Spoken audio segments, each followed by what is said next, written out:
Football, মাঠে নামলেন, খেললেন, hat trick করে আবারও প্রমাণ করলেন কেন তিনি সেরা। বলছি ব্রাজিলিয়ান সুপারস্টার নেইমার জুনিয়রের কথা। ব্রাজিলিয়ান লিগের 37তম ম্যাচে মুখোমুখি হয় জুভেন্তুদ ও সান্তোস। নেইমার জুনিয়রের হ্যাট্রিকে ডোমিনেটেড জয় তুলে নেয় সান্তোস। ম্যাচের শুরু থেকেই দেখা যায় চিরচেনা সেই নেইমারকে।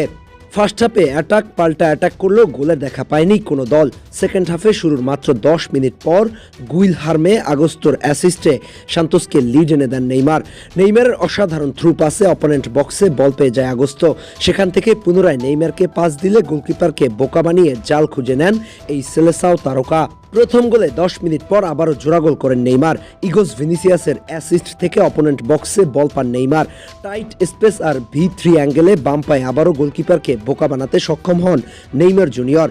এরপর জুভেন্তুদের ফুটবলার রদ্রিগো সেম 67তম মিনিটে ফাউল করে বসেন লাউতারো দিয়াসকে। ফলে ভার ডিসিশন থেকে পেনাল্টি পায় সান্তোস, আর পেনাল্টি থেকে কফিনের শেষ পেরেকটি মারেন ব্রাজিলিয়ান প্রিন্স নেইমার জুনিয়র, যাকে দুদিন আগেও ফিনিশড বলা হচ্ছিল, যাকে দুদিন আগে ইনজুরির কারণে কটাক্ষ করা হচ্ছিল, ভুলে যাওয়া হচ্ছিল ব্রাজিলে তার প্রয়োজনীয়তা, যাকে বলা হচ্ছিল অফ ফর্ম কিং বলে। আজ সেই নেইমার দা সান্তোস জুনিয়র হ্যাট্রিক করে আবারও ফুটবল বিশ্বকে বোঝালেন 90 গজের মাঠে নেইমার এখনও কেমন খেলে।